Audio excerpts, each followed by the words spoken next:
Welcome everybody. Welcome everybody to the live stream Fridays on the Rain in Real Time channel. Before y'all come into the chat, make sure y'all go ahead and hit that like button. I would greatly appreciate it. Share the stream with as many people as you possibly can. I know that we are operating on a different time. I know I made like a little bit of an adjustment, and it's a reason why I did that. I think I put somewhere why I did that.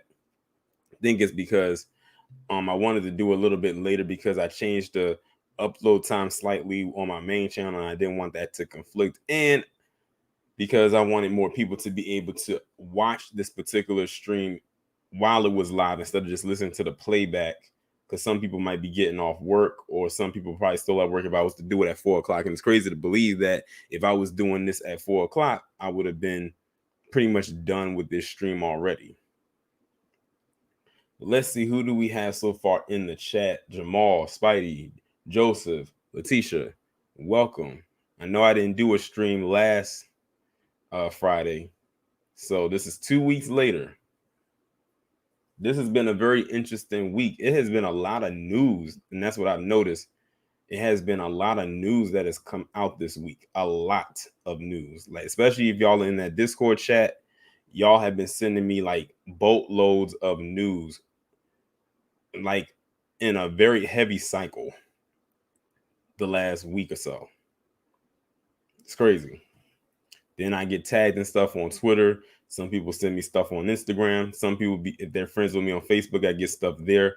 So it's like a boatload of stuff, to the point where I have to turn my phone on to do not disturb before I go to sleep to avoid hearing all those sounds in my ear that'll keep me from going to sleep. But how is everybody doing? I hope you are all doing well.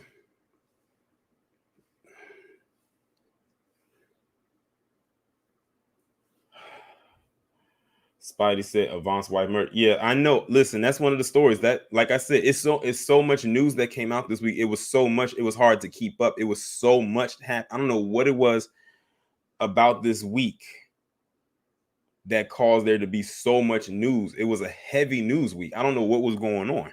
It's like it was never like a day where there was nothing going on this week.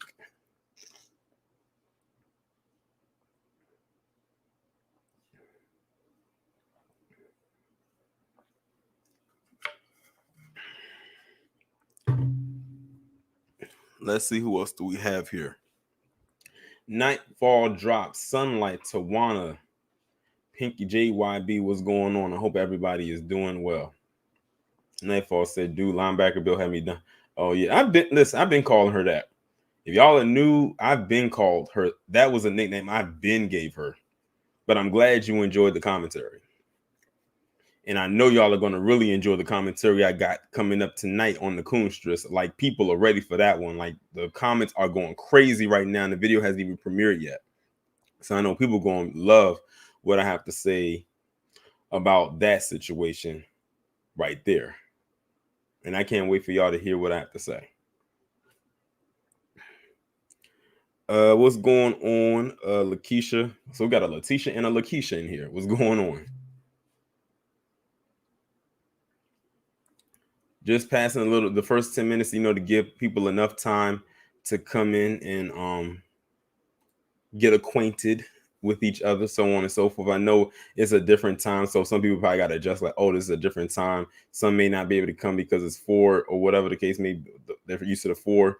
And some people might be able to come who never been here because they can never catch it because they may have been at work. So they might be able to catch the 6. Don P, what's going on? What's going on, Pisces?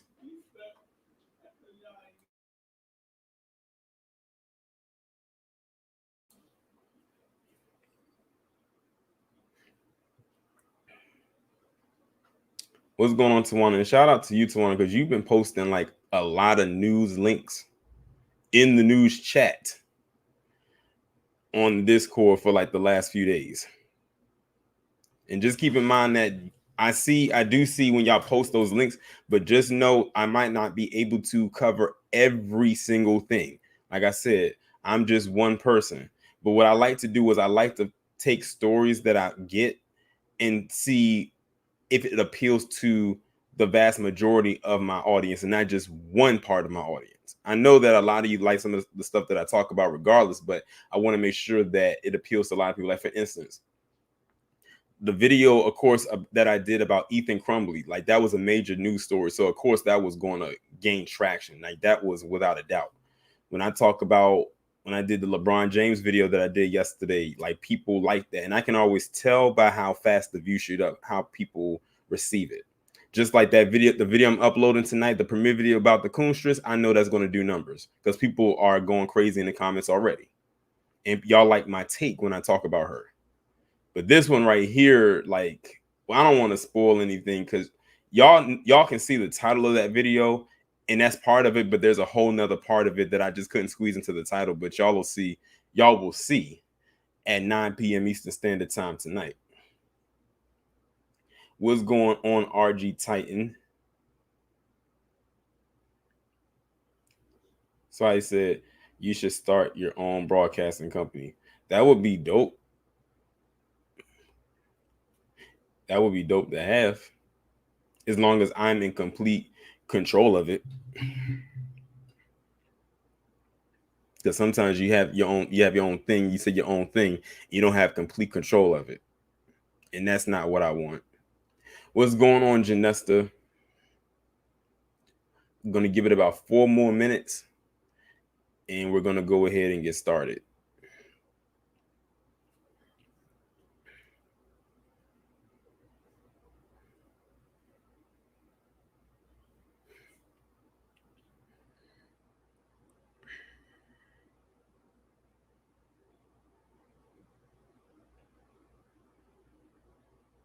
Alon Trauma, he said, "Hey, T and chat, got let out from work early so I can listen to you." Well, I'm glad that you are able to listen. And like I said, that's another reason why I switched the time up to a little bit later, because it's Friday. I know people get off at a certain time, and I know that they can catch it now. As far as people who listen to me who live like in other parts of the world and in different time zones, I can't really gauge that, especially since I know the majority of my audience is in the States. So me going live at this time, I know that's very good for people who live on the East Coast. Now on the West Coast, I know y'all are 3 hours behind. So it's 3:07 there. So y'all are almost at the point where you're about to get off anyway. Unless y'all work like night shifts or something like that.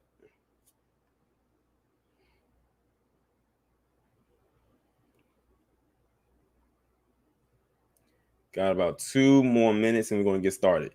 I don't know about y'all, but here in where I'm at, the weather was kind of warm yesterday. Yesterday, it was like in the 60s, and that was kind of off for the fall. Like, I'm expecting to be like really cold, but yesterday I just wore like, a fleece or whatever. Because if I wore a heavier jacket, I would have been sweating. I couldn't believe that the weather was that warm. Wanda said, "Did you hear about that Mariah Carey song that just went diamond?" I'm surprised that it didn't go diamond already, considering how many times a year they play it.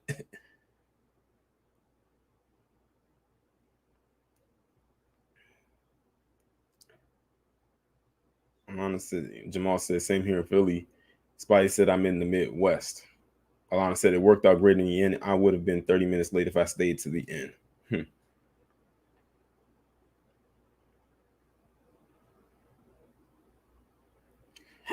He said, "Milwaukee was in the 50s yesterday for December." Yeah, that's kind of high for Milwaukee or anywhere like in that upper Midwest region. Janessa, 8:30 p.m. off for me and 37 degrees in Detroit. I think y'all, I know that Detroit just recently got some snow up there. Because I follow some people, I know some people from Detroit, and I know y'all had just got a snowstorm. What's going on, Jerome?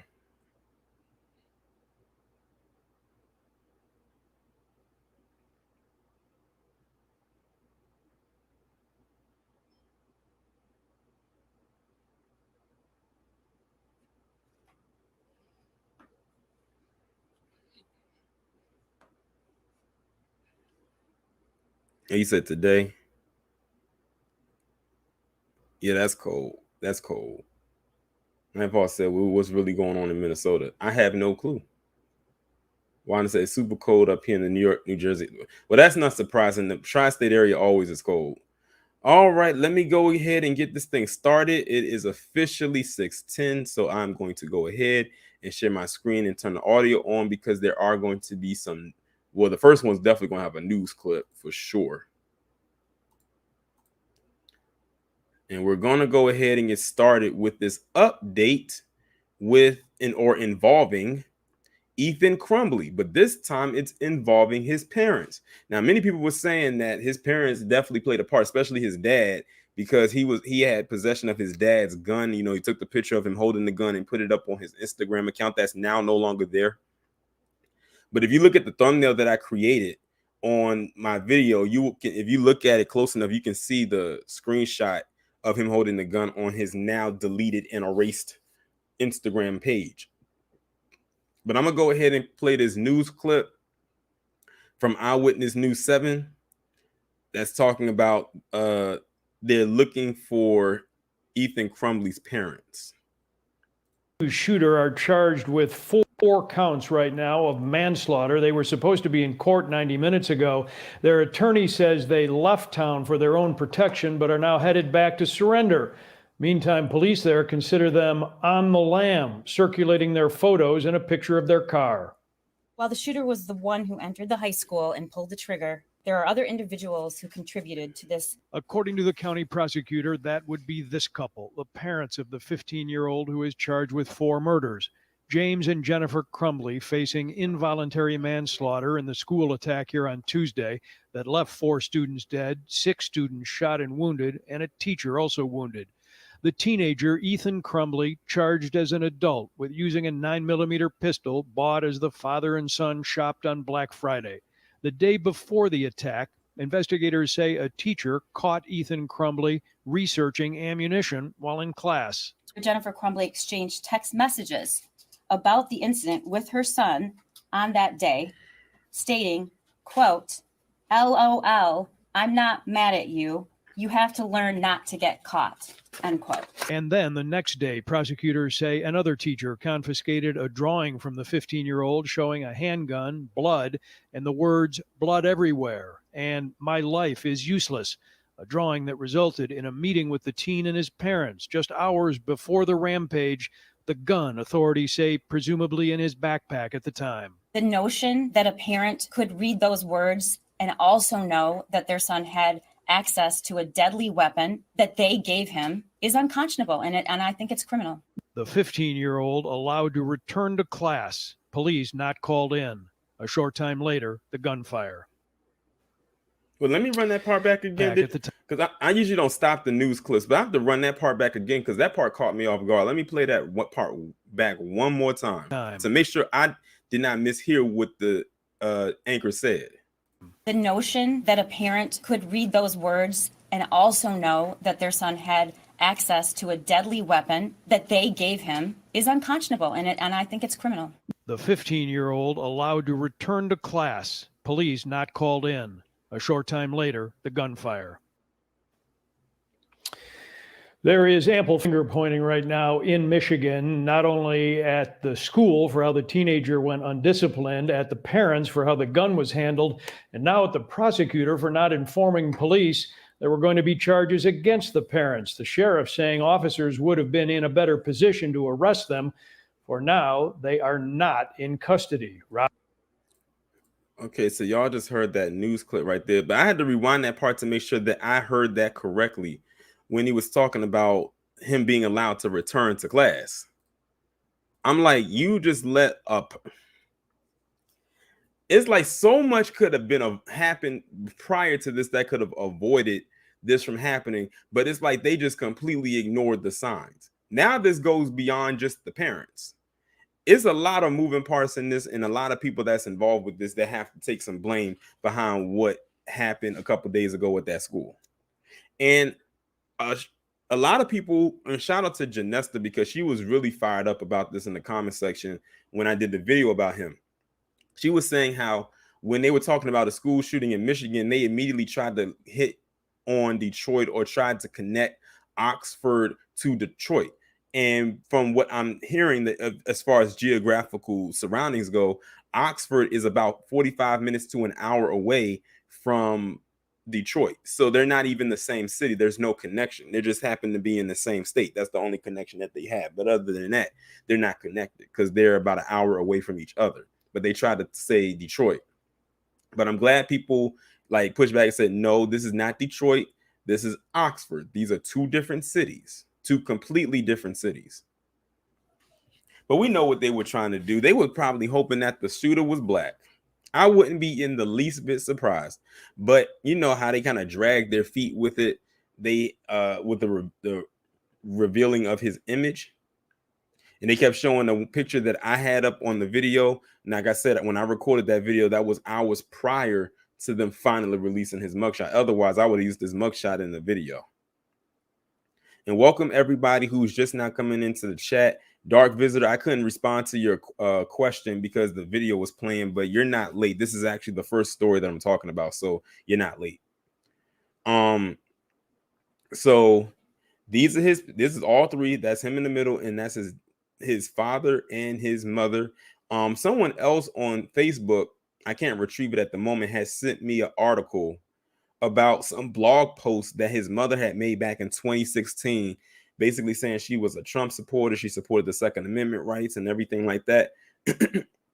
They about to build a case again around these two in to help build a case around him.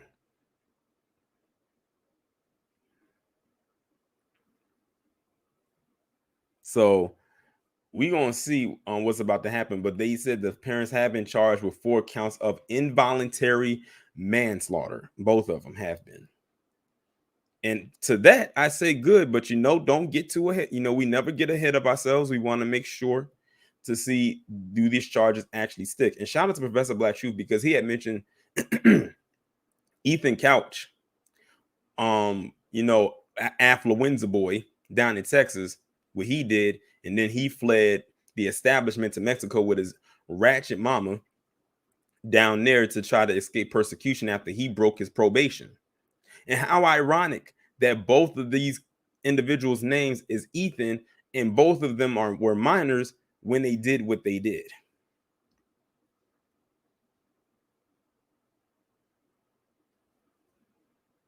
Janessa said, when something happens in Michigan, the media says Detroit. Of course, they got to go to the blackest city, just like whenever they talk about Illinois, they always go to Chicago. Whenever they talk about Maryland, they got to go to Baltimore.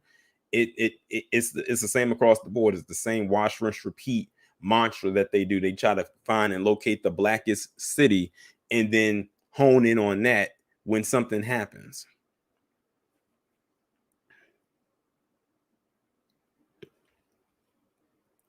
And these have to be older. I don't even think these are current pictures of his parents, because based on that video that they showed of them, the one that they keep circulating around, his mother doesn't look anything like she does in this picture. I thought that was a completely different woman.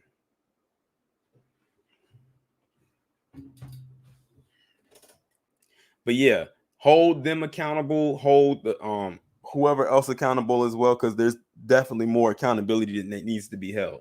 But this is definitely going to be a story that's going to be circulating the news for quite some time. They're going to stay on top of this one for sure. For sure.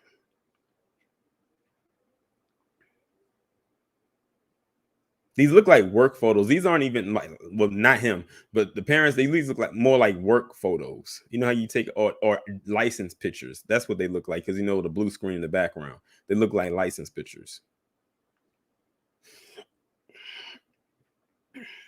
But this was a story, like I said, I threw in there because it wasn't in the original lineup. But since this was a breaking story, I said, let me just throw that in here, because I could have easily did a video about it. I said, now let me talk about it in the live stream.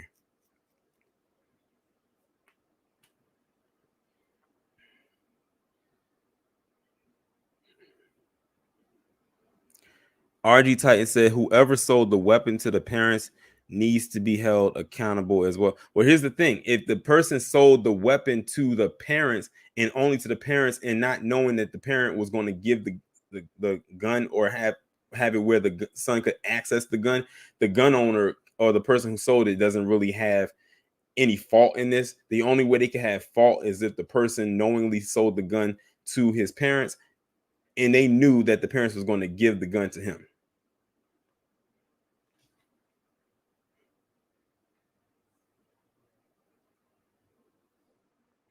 But I noticed also another thing, and this is not surprising, is they're trying to find reasons as to why he did what he did. You know, they went with the bullying angle already. They hit us over the head with that one. So you know the mental health card is coming right behind it, if it hasn't already. Blacklight said, "What's good? Did you know those parents are currently?" Yeah, they already said it. They said that they were on the run or something, but then they said that they were on their way back, but they still don't have them in custody. I said, y'all should not have let them run. I said the minute that y'all got his son or got their son, y'all should have secured the perimeter immediately. And the fact that they even ran like that, they made themselves look even more guilty, which makes it even easier for those charges to stick to them. That was dumb on them to run. For real, for real. But that's all for this story right here. Like I said, there's going to be more to come. I think the next update is most likely going to be when they finally turn themselves in. The most recent one besides this one was they said a fourth person did die from the shooting. And I think that was one of the people that was like critically injured, but then they ended up dying. So now the death toll is 4 people, 4 teenagers. Tawana said the school administrations that sent him back to class should be charged with negligence. I agree.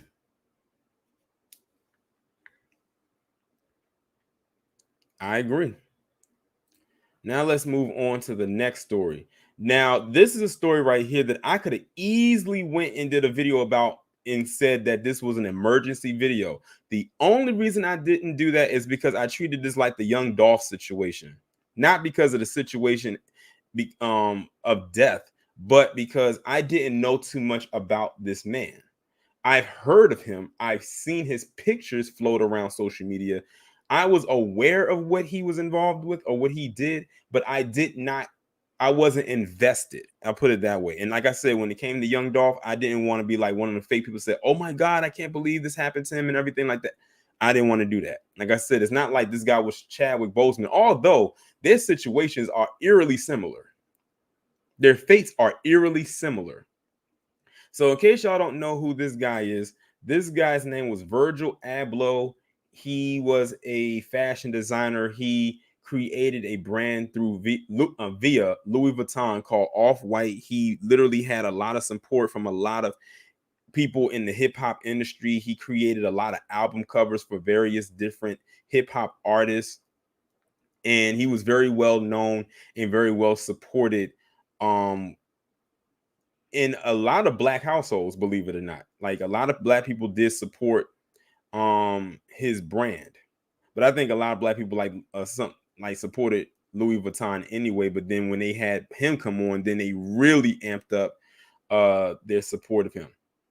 And that's actually how I learned about him, was through this. But I was like, oh, okay, you know, whatever. But I wasn't, like I said, I wasn't too invested into it. But anyway, a few days ago, unfortunately, he passed away at the age of 41 from cancer. And it was from a rare form of cancer. It wasn't like your traditional cancer that you've always heard about, but it's a cancer that he's been living with since 2019. And that's why I said his passing, as well as Chadwick Boseman's, is eerily similar, because here we have 2 black men who were successful in their craft. Both were in their early 40s. Both of them suffer from cancer, and they both died around the same age.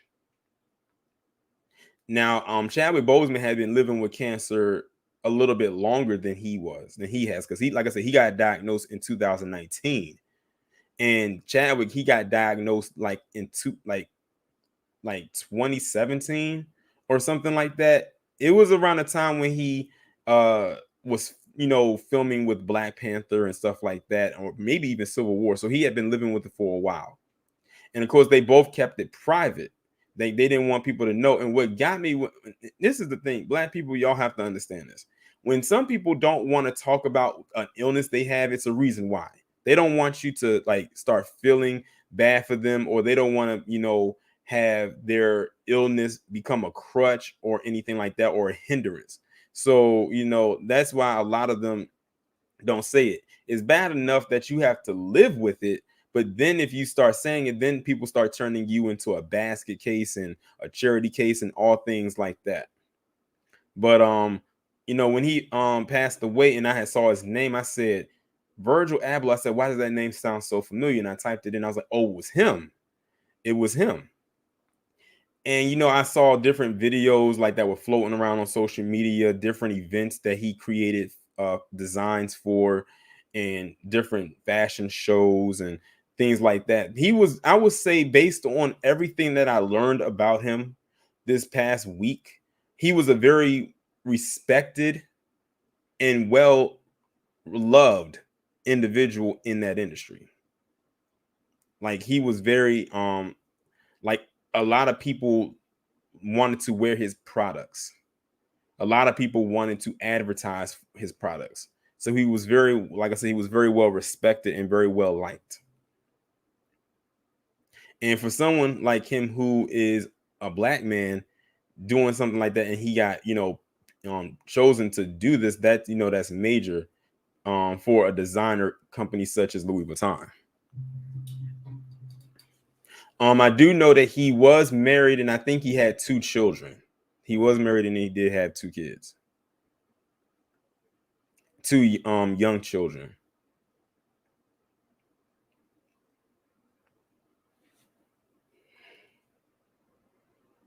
But yeah, it's just crazy how life just kind of hits you. And so he founded his Off-White label in 2013.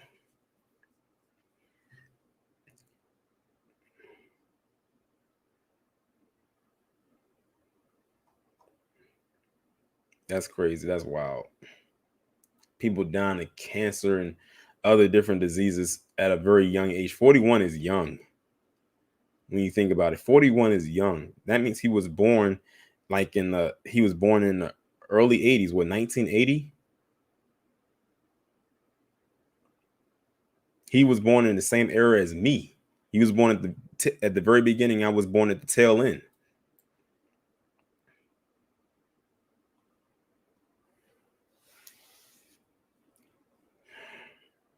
I'm just looking at the comments as they come in. Wogan said they never heard of him until now, and it's understandable because, like I said, like if you're not into like this, like how some people are, you wouldn't have known who he was. But like I said, I have heard of him, but I wasn't invested. That's why you didn't see me come on here and just make a video just talking about, oh my God. So that's why. But yeah, RIP to this man. And I don't know what's going to come of his product or his brand, but hopefully it's left in good hands.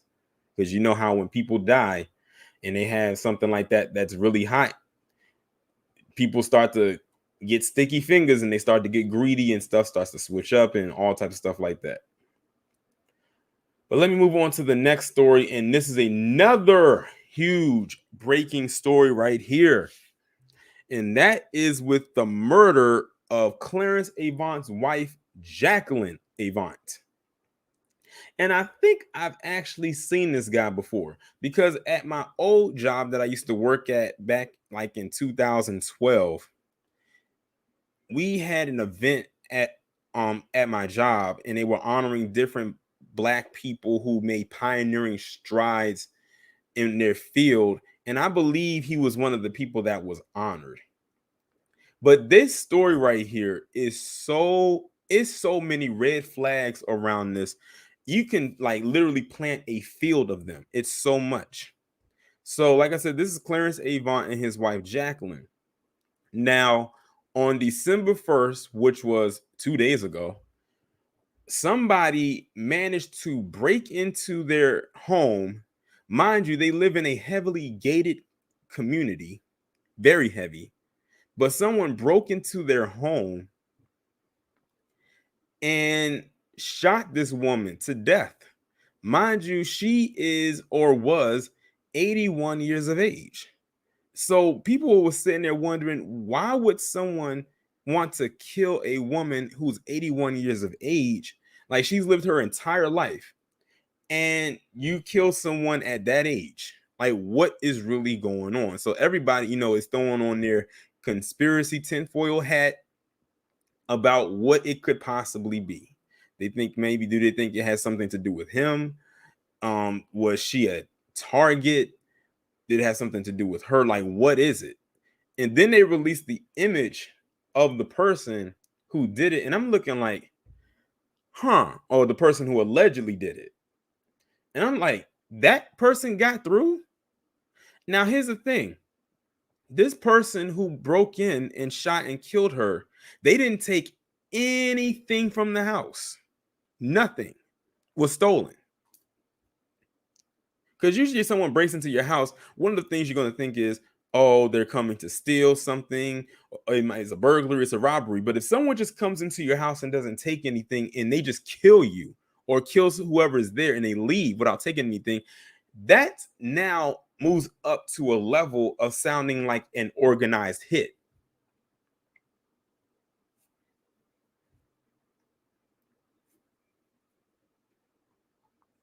So it says the Beverly Hills Police Department has arrested 29-year-old Ariel Maynor in connection. And by the way, this is a black man, by the way, that they arrested. Don't let the name confuse you, because his name says Ariel. Connection to the fatal shooting of philanthropist Jacqueline Avon. She was shot early Wednesday morning at her home and died shortly afterwards in the hospital. Police say multiple surveillance videos showed the suspect's vehicle leaving the Beverly Hills area after the incident. Officers of the Los Angeles Police Department found a suspect in the backyard of a Hollywood home. LAPD investigators say Maynard accidentally shot himself in the foot. He pulled a Plexico burst during a burglary of that home. He was arrested and taken to a local hospital and remains in custody. So wait a minute. It sounds to me, it's like they found him in the backyard of a Hollywood home that was not their home, and he shot himself accidentally in the foot while robbing that home. So he didn't go to that home where she was shot and killed to rob it, but went to another home to rob it. And that's where he shot himself. Think Tank said, we know it wasn't about money. Avon has plenty of it. His daughter is married to the owner of Netflix too. Yeah, I actually just found that out too. If y'all didn't know, their daughter is married to the CEO of Netflix, or the owner of Netflix, whatever. Someone big over there at Netflix. They said he was arrested and taken to a local hospital and remains in custody.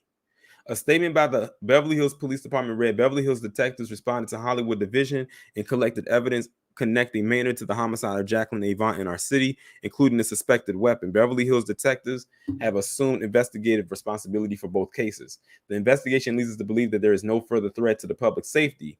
The evidence thus far shows that only one suspect was involved in the crime, and the motive remains under investigation.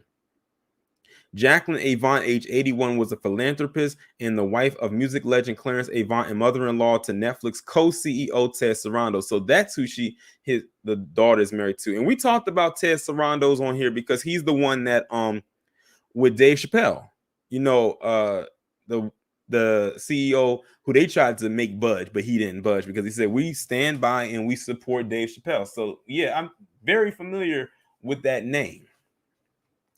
Police found her Wednesday at her home with a gunshot wound. She was taken to Cedars-Sinai Hospital where she later died. Beverly Hills Police Department Chief Mark Stainbrook spoke to reporters at a news conference on Wednesday. He said at the time of the shooting, Clarence Avon and a security guard were home and that no one else was injured.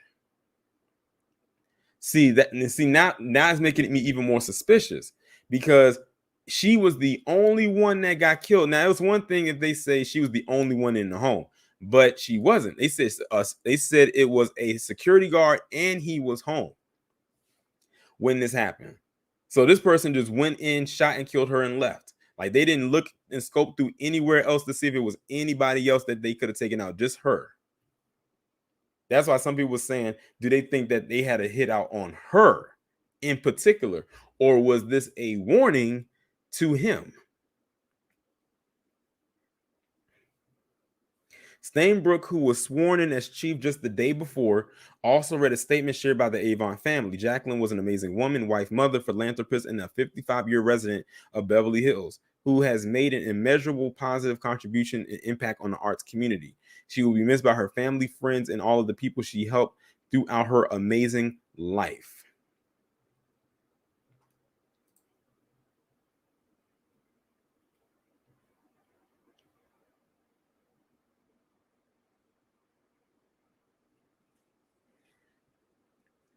It says Avon was the president of Neighbor of Watts, which supported the South Central Community Child Care Center, and she served on the board of the International Student Center at the University of California, Los Angeles.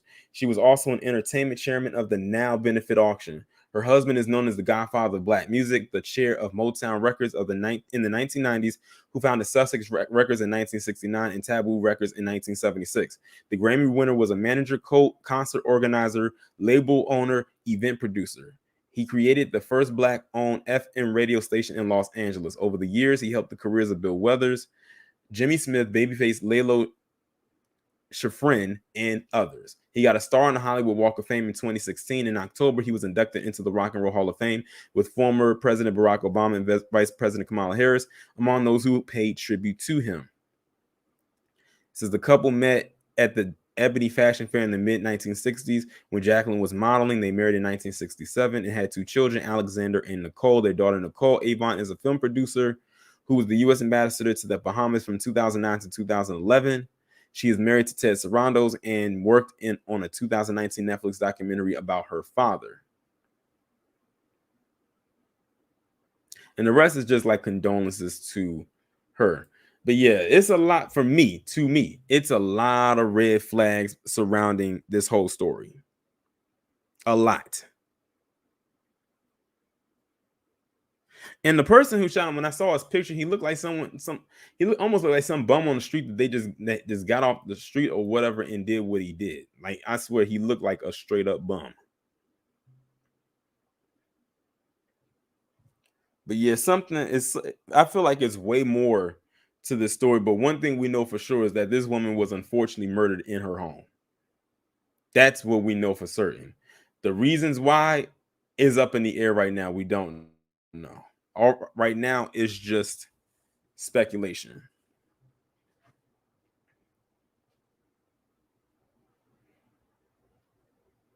Nightfall said, but an AR-15 would have blown his foot all the way off open. And see, for some reason, in some of the articles, well, from what I've read, they don't mention the type of gun, or they, at least not in this one, they didn't mention the type of gun that he used.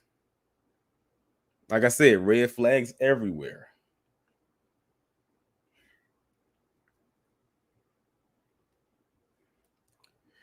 Let me move on to the next story.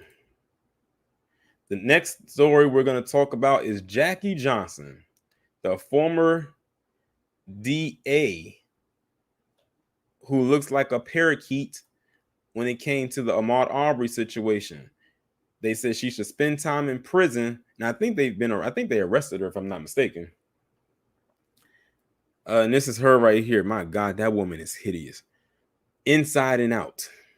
The men convicted of killing Ahmaud Arbery are not the only ones facing prison time for the February 2020 murder. Former Georgia District Attorney Jackie Johnson was arrested for her role in delaying justice for the black man who was chased and killed while running through a mostly white neighborhood near Brunswick, Georgia.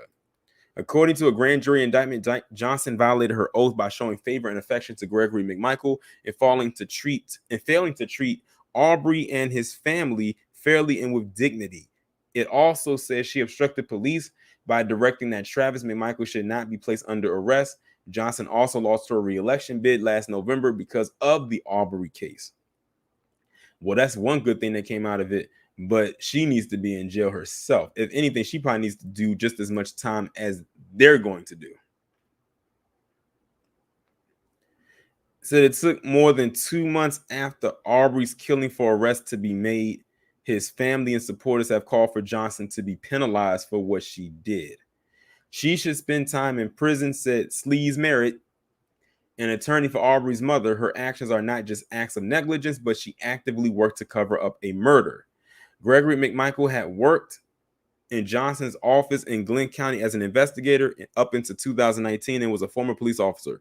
McMichael reportedly called Johnson after the murder, leaving a message seeking advice. Jackie, this is Greg. CNN report. I remember this call. Could you call me as soon as you possibly can? It says inaudible, and I have been involved in a shooting, and I need some advice right away. Could you please call me as soon as you possibly can? I remember when he made that call, and she called right on back and gave him some counsel. See, that was a conflict of interest because she knew them, and she knew she was wrong for doing that, but she did it anyway. So yes, the question is, should she spend time in prison? Definitely, without a doubt.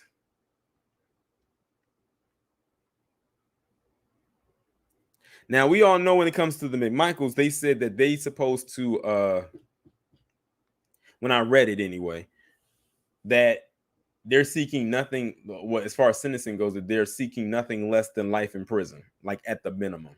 Well, we'll see what that's like when that comes down to it. And let's not forget that the McMichaels and that other one, they're supposed to go to court again in February for federal hate crime charges. So they're not out of the woods yet. And the fact that they got found guilty on pretty much everything with the exception of one or two things, the likelihood of them being found guilty behind them hate crime charges has intensified to the point of likely. But either way, they got the core sentencing, the core verdict that they wanted or that they needed.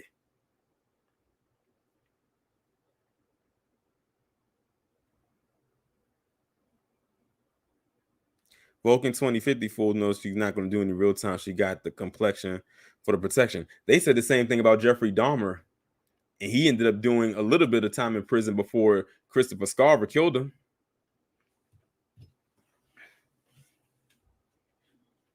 It's sometimes when they will, when some of them will not slip through the cracks. Not saying they're all going to do it, because let's be real here, that's not favorable to happen too often. Exceptions to the rule. But it would not make any sense if she did not get any time and they got all that time and she played a core part in it.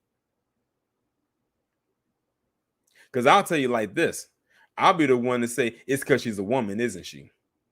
We know it's because she's white, but it's because she's a woman, isn't she?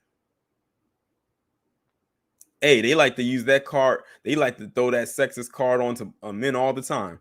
I say throw it right on back.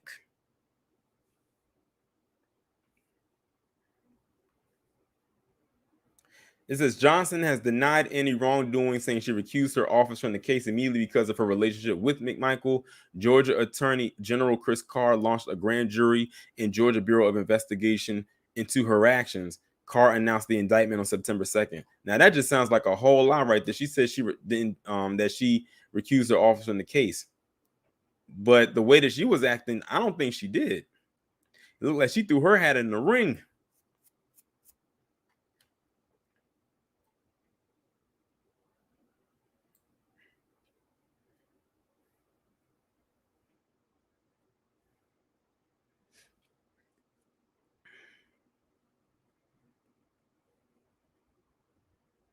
Let me move on to the next story, and that is Ghislaine Maxwell.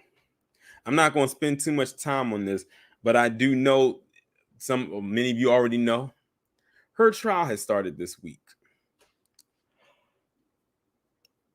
and there's almost like no media coverage on it at all.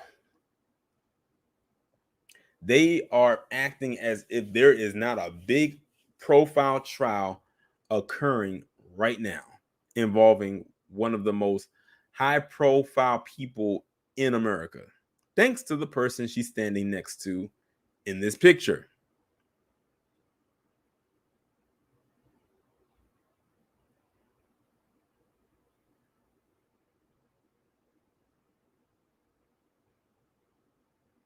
Some people don't even know this trial is going on. Some people don't even know who Ghislaine Maxwell is. But Nightfall, you said she'll get a slap on the wrist. I will believe that Ghislaine Maxwell will get a slap on the wrist way before Jackie Johnson. Now, this is a person right here who knows too much. And when I say too much, I mean a lot. Too much. Too much. This woman has possession of a lot of names. And I think I have seen a couple of those names. I'm not going to say it on here, but if you do enough research, you'll find it. You'll find it. And some of the people that's mentioned on this list, we know, we are very familiar with. Let's just put it this way. Some of them we have listened to their music. Some we have watched their films and television shows. Some we have visited their theme parks.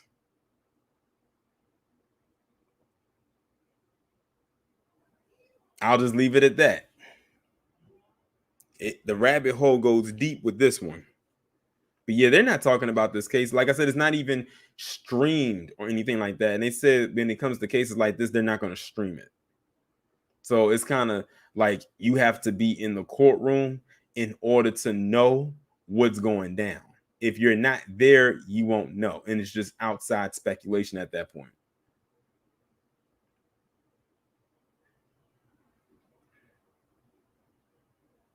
Don says she got all the good on all them fools.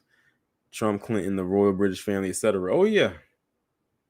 Like I said, I've only seen a couple of the names and even organizations, but not the entire thing. And the thing is, I don't even think I would even want to know or see that, honestly. Not because I would be mad at some of the people that's on there, but because I feel like, you know, what if I did see that?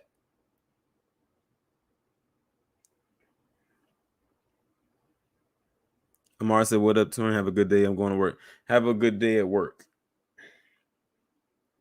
Nightfall said, or perhaps she will get extradited back to the UK where she will disappear quietly.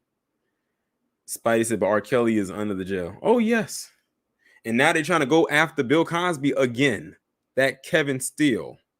Trying to go back after Cosby again. Because they couldn't, because he's out of jail now. What sense does that make? I know Harvey talked about it on his channel that they trying to go after Cosby again. Like I said, wash, rinse, repeat. Vulcan said Ghislaine knows too damn much. That's why they're pretending like the trial is not happening. Yeah, because who knows? Wouldn't it be something if it was somebody in that courtroom whose name was on that list?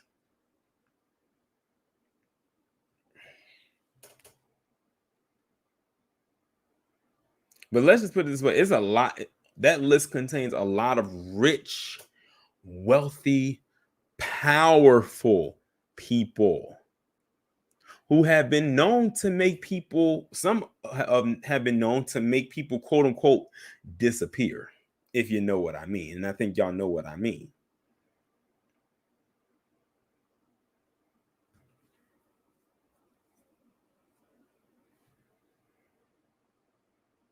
But let me move on from talking about her. Like I said, this was going to be a quick one. I just wanted to kind of bring that up. But, you know, it's not, thanks to the internet, though, you can find out different things about the trial. You just can't, we as the audience can't watch it. It's not like we can sit and watch like we did with the Rittenhouse trial or with the McMichael's trial. We can't watch it like that. We just have to take them as the internet delivers the stuff out day by day.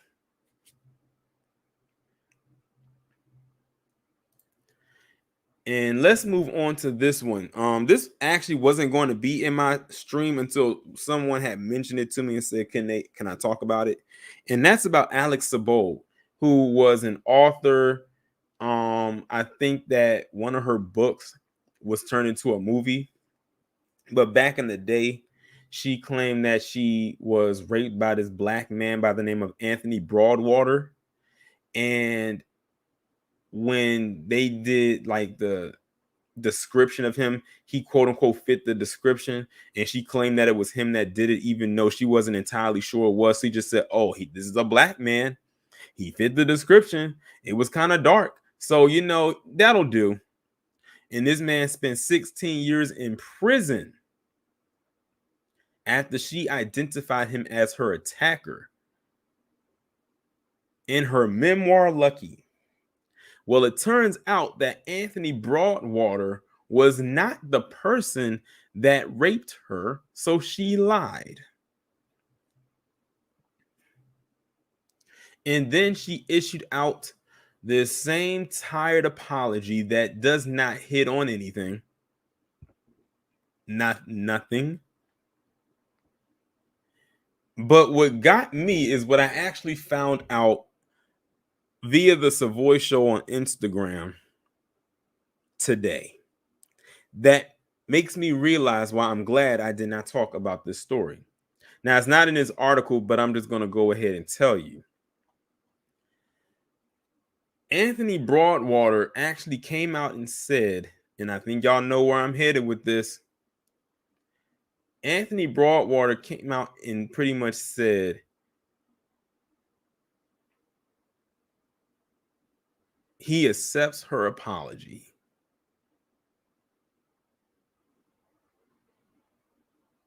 What? That was my response when I read that. Was, what? Are you serious? Are you kidding me? You accept her apology after she wrongfully convicted you of violating her and sent you to prison for 16 years. You don't want to know what's so crazy?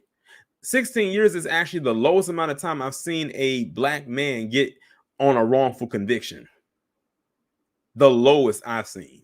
Because, you know, sometimes they be having these long prison sentences. And I'm talking about ones that be 20, 30, 40, sometimes 50 years. And you said you accept her apology? There is no way. This is what would have happened. I first would not have accepted her apology. That's number one. Number two, I want as many royalties from your book that you wrote, your little memoir that you wrote about this. When you get paid, I get paid. That's how we gonna work that. And I would like a slight percentage more than you're receiving. That's what I want. And I also want restitution for each year that I had to spend behind bars for a wrongful conviction. $1 million a year would suffice. But people don't be thinking like that. You just want to forget. You just want to accept her apology and forgive. It's no way. None. Now I'm glad I didn't talk about this. I'm just bringing it to people's attention because someone wanted me to talk about it.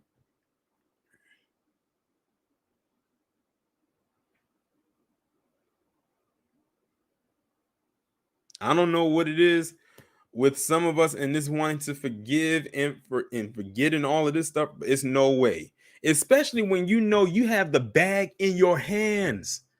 If someone like this who has money did something like this to me and you wrote a whole memoir about a wrongful conviction, there's no way you're going to get an apology, me accepting your apology. No, you're going to pay me in royalties every time you get paid. Every time a unit gets sold, I'm getting broke off.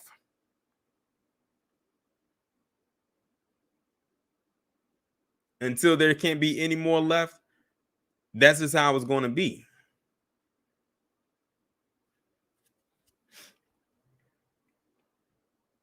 But that's just me. But see, I hope that I don't end up in this predicament where it would throw me into that situation. Because I would have been finding a way to get paid from her. And I bet you, like, what the suggestion I just came up with for myself probably didn't even cross his mind. That's why I feel like sometimes I wish I could be like freaking Jiminy Cricket from Pinocchio and just hop on someone's shoulder when they about to say something dumb and just kind of like kick them in their neck and be like, nah, nigga.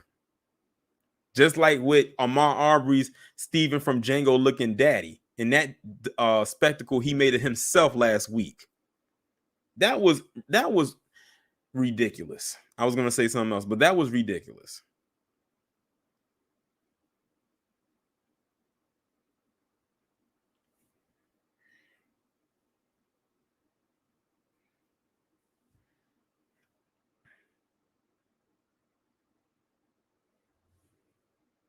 Because there's no way. It is absolutely no way. When I saw that, I said, yeah, well, we can move on from this.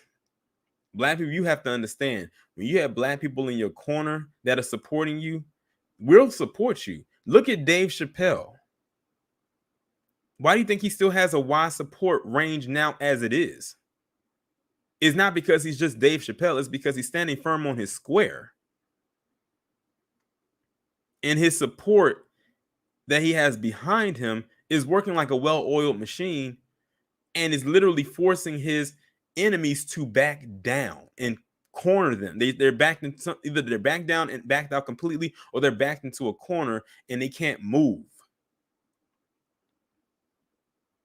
But you still have some black people out here that think that they cannot get support from other black people, and then when they start doing the cut in the jigaboo jig, and they get tossed to the wolves, they expect us to come in and swoop down and save them. Nope. Look at Stacey Dash. She's a perfect example. She's at this point, she's one of the blueprints. Ain't nobody trying to save her. As far as we're concerned, the cap on Stacey Dash is done. Stick a fork in her. She is done. Unfortunately, it dragged on too long, but it eventually did happen. But we just need to pick up the pace a little bit faster. But like I've always said, these bootlicks out here, they're going to meet their end at the same people whose boots they're licking. Because Stacey Dash did not fall from grace just by our hands alone. Stacey Dash fell from grace by the people, by her paymasters. And when she tried to run back over here, all we did was slam the door in her face. And now she's stuck in limbo. I can't wait for the day when that happens to the Coonstress. That's going to be phenomenal. As a matter of fact, like, you know how I always tell y'all about how when the Coonstress gets the moment? All right, Didi, I'll talk to you later. When I say she gets the moment, that's going to be a day when I'm going to do a special live stream on my channel. I'm not even going to do a pre-recorded video about that. That's going to be a whole live stream. Because that's the one right there that I want badly. When she gets that moment, and I'm talking about the moment, that's going to be one major live stream that I'm going to do on my main channel.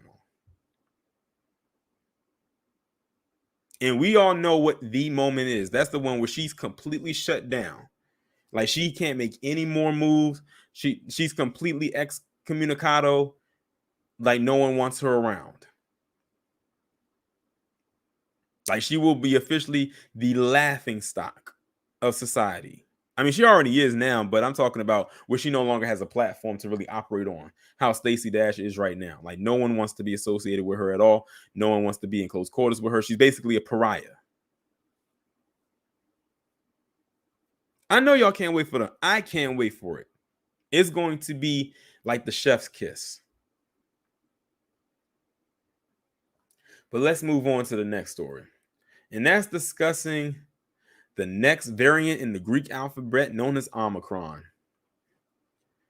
I don't know what states or cities y'all live in, but I actually just found out the state that I'm currently living in.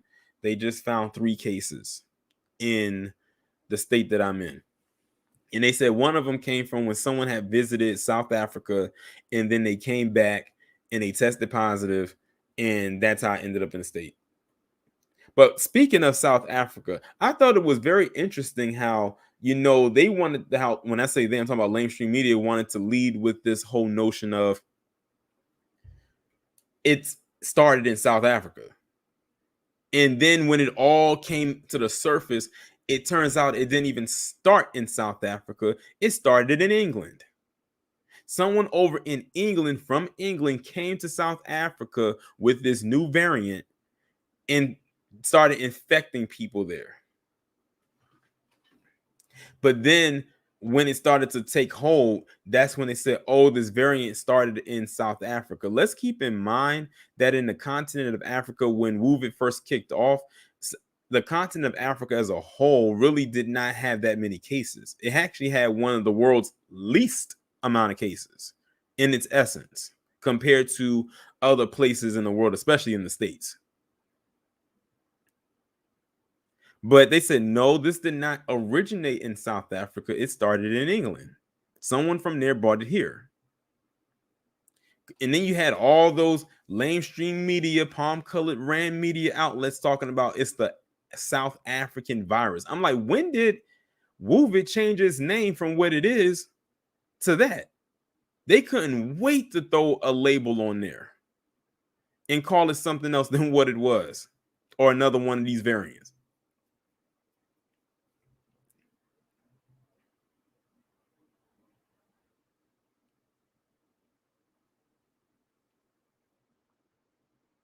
And now they're saying with this variant right here, it's that it can't, like, even if you have the scene, that it's not going to do anything. I said they didn't even have to tell us that because it's a new variant. The scene that you're giving out right now, as it stands, is not even for the Delta variant.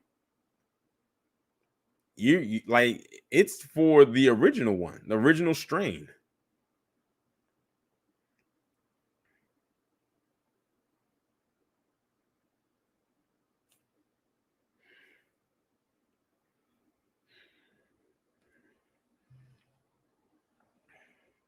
But I said they going through the whole Greek alphabet as it stands right now. I'm curious to see where they're going to end up next. But for them, like I said, they couldn't wait to call it the South African this and the South African that, and then this came out. I said they got to be mad now. They got to retract all of that stuff they said. All of it. But yeah, where I'm at, they said that there was 3 cases in the state that I'm in. They said the first case in the States happened in California. Notice that all the times when WUVID came over here or a different variant, it, for the most part, always started on the West Coast. For the most part. Like when WUVID first kicked off, the first case was in Washington, not DC, but the state of Washington.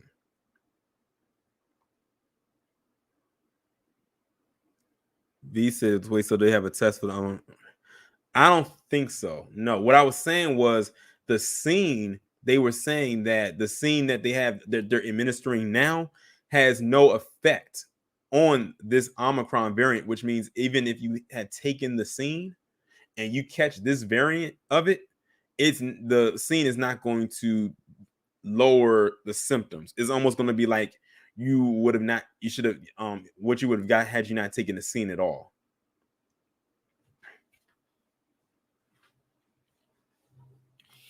But they said the first case was in California for this one. And now it's 3 cases here where in the state that I'm in on the East Coast, and is in the Baltimore region, which is more northern Maryland going towards Delaware.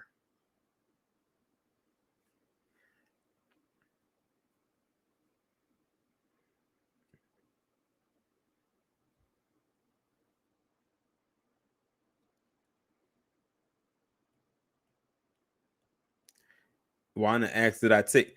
I said this on plenty of my live streams in the past, and I'll just say it here. I did, but I did not have any side effects. Thank God. I have not caught it.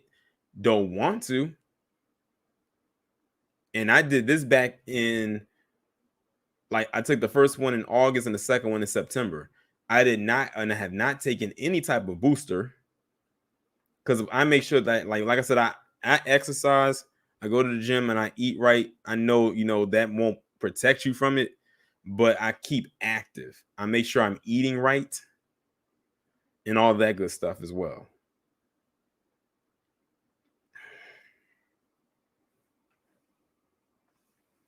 But yeah, we're going to see. And before you know it, it's about to be another variant. It'll be another variant probably within the next 2 months. Like I said, they going through the whole Greek alphabet. at this point. But let's move on to the next story right quick. This one right here. Now, if y'all are not on Twitter, I would not expect y'all to hear about this. When I heard about this, I said, let me save this for my live stream because I've never heard of this before.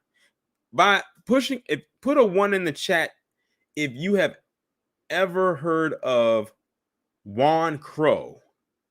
And that's spelled Juan Crow. Someone put a 1 in the chat if you have heard of it. Put a 2 if you haven't. Hell, I'm gonna put my 2 right now. Let me go ahead and type my 2 in.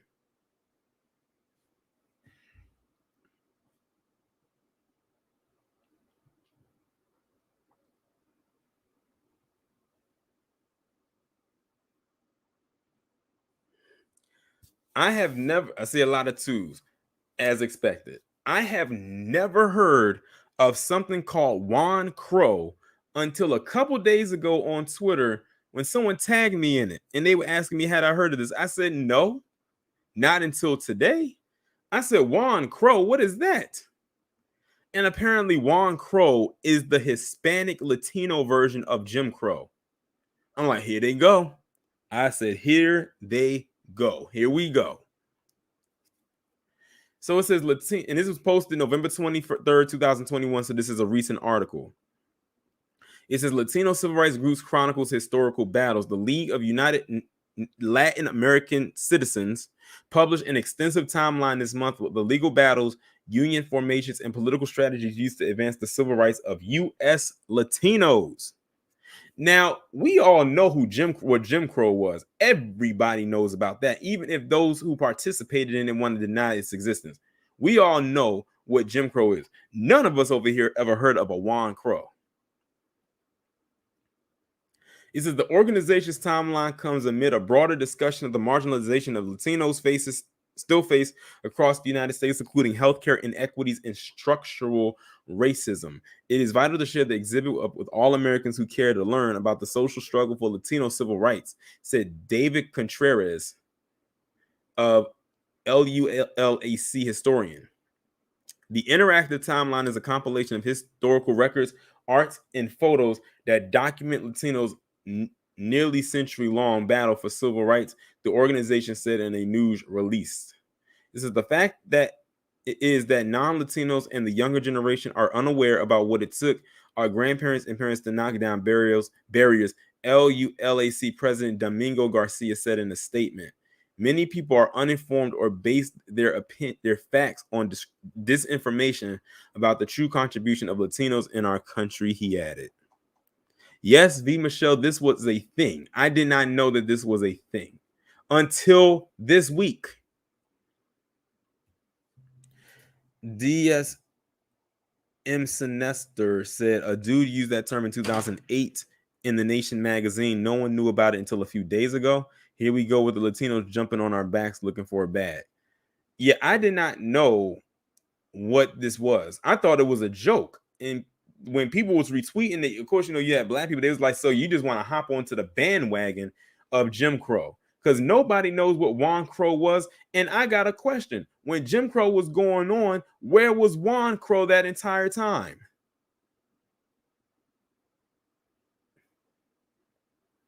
That's what I like to know. Because it looks like it says in his timeline, it says 1930. So, because this is it, 1930. Where were you? Where was this at? But we also got to be very careful about this too, because like y'all are saying, us as black people, black Americans, what we're fighting for right now. And this comes along. We need to be extra careful when it comes to this. Because the vast majority of society may not know what this is, but if this gets into the right hands, we know what it could mean for them.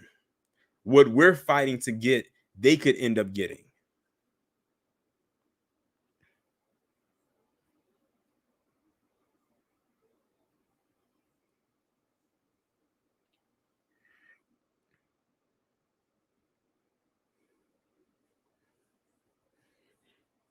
And it says we serve whites and whites only, no Spanish or Mexicans. This almost looks like this sign almost looks manipulated when it says we don't serve blacks or Negroes or whatever terminology they use at that time. Because I've never heard. What we need to do is, if y'all have a grandparent that's old enough and good in the mind, and have a good decent memory, ask them, because they lived through Jim Crow. Ask them, did you ever hear about Juan Crow when you were younger, like a teenager, a child? Did you ever hear that? Because they'll tell you they were there. We weren't there. Well, we weren't there. I wasn't there. Ask them. Did they ever hear of the terminology Juan Crow?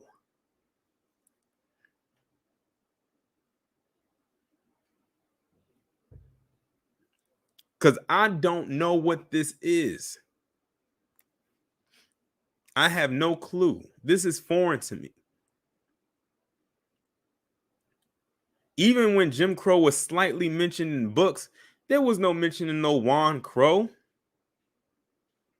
And that's how they piggybacking off of it, because they called it Juan Crow. The last name, Crow, Jim Crow. They couldn't even call it something else. They could have called it something completely different than Juan Crow. Hence, just the last name, not so much the first name. But when they say Juan Crow, it almost sounds like they're making fun of Jim Crow to me.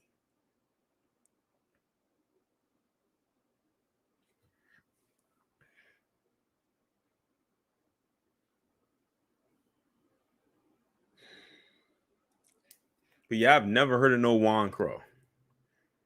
But like I said, we should keep our eye on this, because you never know what might slip through the cracks.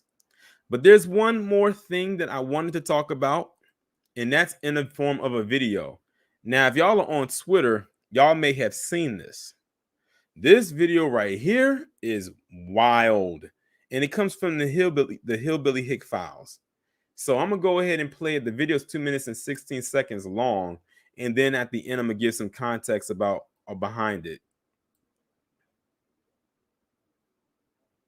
From you and fucking. This is on video. Get off of the property. Where's my son? Her ex-husband has showed up.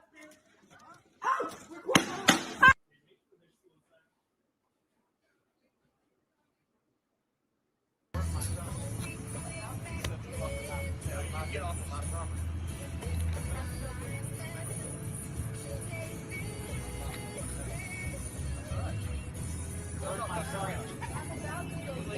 I'll go get him. I'm supposed to have him at 3:15. And you're playing games telling me that I can pick him up at 6? I'm going to have to come. I've already got the pump on the way to your mom's house. Because that's probably where he is. It's not when I'm done working. I get him at 3:15. I get him at 3:15. I don't care if you wanted to see him or not. I get him at 3:15. If you want to see him, you see him up until 3:15. You keep trying to keep my son from me. I'm fixing to drag you and Anne-Marie and everybody else into court. I'm subpoenaing your mom. I'm subpoenaing Anne-Marie. This is on video. I'm very I am. Please do it. Right, you gotta fucking use it, motherfucker. Because goddamn it, I'll take it from you and fucking use it. Call the police. Call 911. Where's my son? Call 911. Call 911. Call 911. Call 911. Call 911. I have it on video, Kyle. You did it, not him. I told all of y'all to leave.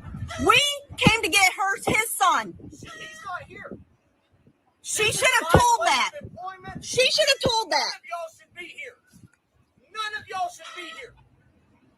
I asked you to leave. I did everything. I did not want to do any of this. 911. How Clarence shot my husband.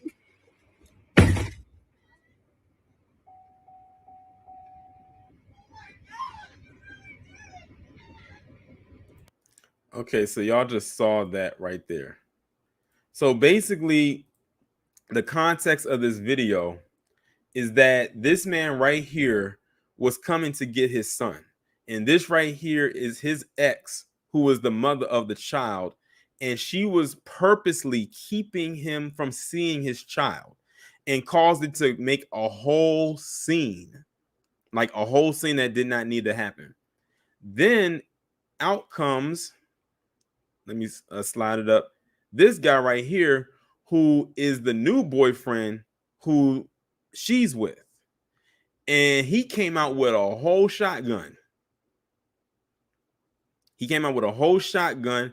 The father of the son got into this man's face, basically saying, what you going to do about what you're going to do? He's, I'll take that gun from you and basically beat your ass right here. This guy backs up, shoots a warning shot into the ground next to his foot. And then he backs up, cocks the gun again, and pops 2 into this guy. And this guy, he definitely killed him. Because if you look right here, there's nothing on the patio part of the floor. Now, what I'm going to do is slide it up a little bit after he shoots them, and you can actually see the blood splattered on the ground, on the floor. Right? Hold on. Let me back it up a little bit. Right there. The blood splattered right there. All because this guy wanted to come and get his son, and the mother was keeping him from doing it. And it's all recorded on video. And notice that nobody in Livestream media is talking about it. And like someone else said in the chat, they were very calm when this happens. You know, when people see black people get killed like that, it's a whole scene. It's a lot of dramatics. It's a lot of running. It's a lot of yelling. It's a lot of cursing. With this, it was not any of that until the camera went dark and you could still hear them saying, oh my God, I can't believe you actually did it.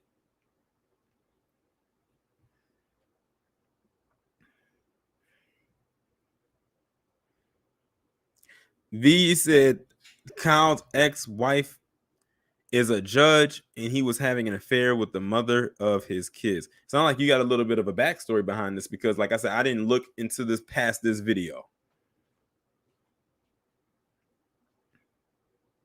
But it's the fact that he just like on camera just straight up shot and killed this guy, and there was like no reaction, and whatever reaction did come was a very delayed one. Almost like it's like you're desensitized to it.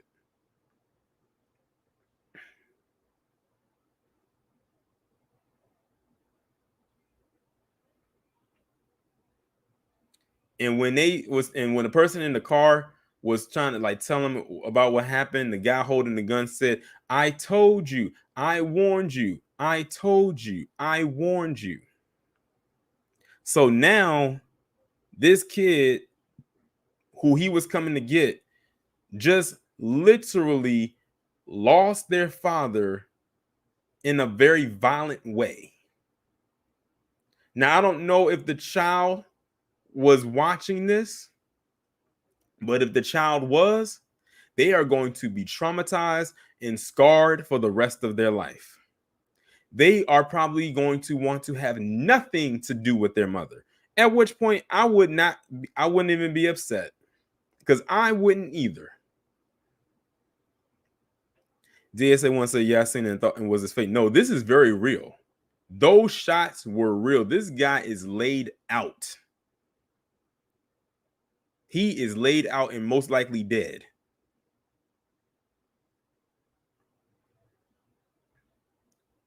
The fact of the matter is that this confrontation had nothing to do with the guy holding the gun. None. He should not have even been inserted into it, because it did not escalate until he came out with the gun. He only was going back and forth with the mother in a certain tone of anger because she was BSing. But when he came out with that gun, he escalated it even more. That made the father raise his voice and get in his face. So when the guy with the gun came out, he antagonized the situation even further than it needed to go.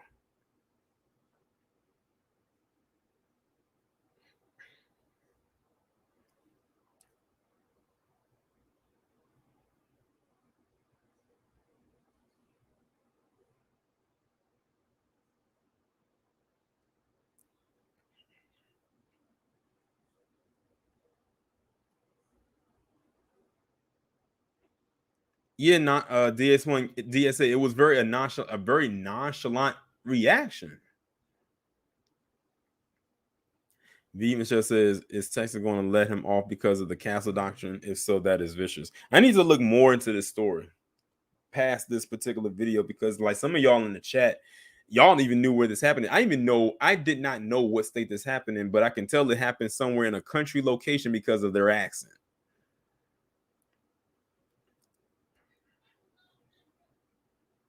But really, when you look at it, she is the catalyst for all of this.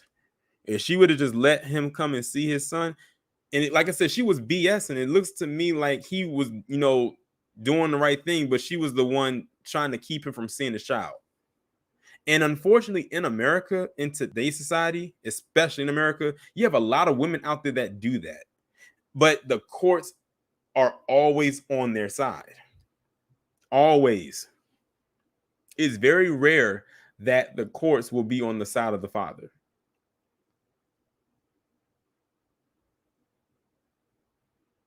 But I'm going to look into the story a little bit more. And if I could find some additional information, I'll probably do a video on it on my main channel. But that's pretty much it. That's pretty much the entire stream right there. I'm glad that everybody came through who came through. Shout out to everybody who commented, engaged in the chat. Shout out to everybody who liked. If you are a new subscriber, welcome to the channel. We go live on this channel every Friday of the month, with the exception of the last Friday, unless I put out there that there won't be a stream that particular day.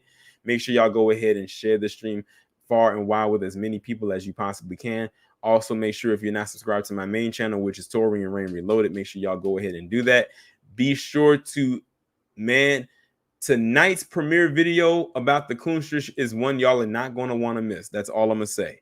If y'all do not have your reminder set over there, I highly suggest that you go over there and do that right now. That video will be premiering in a little over an hour. So definitely make sure that y'all go ahead and do that right now. And with that being said, I'm going to end this stream. I will talk to you all later. Y'all have a good weekend. And yeah, I'll talk to y'all later.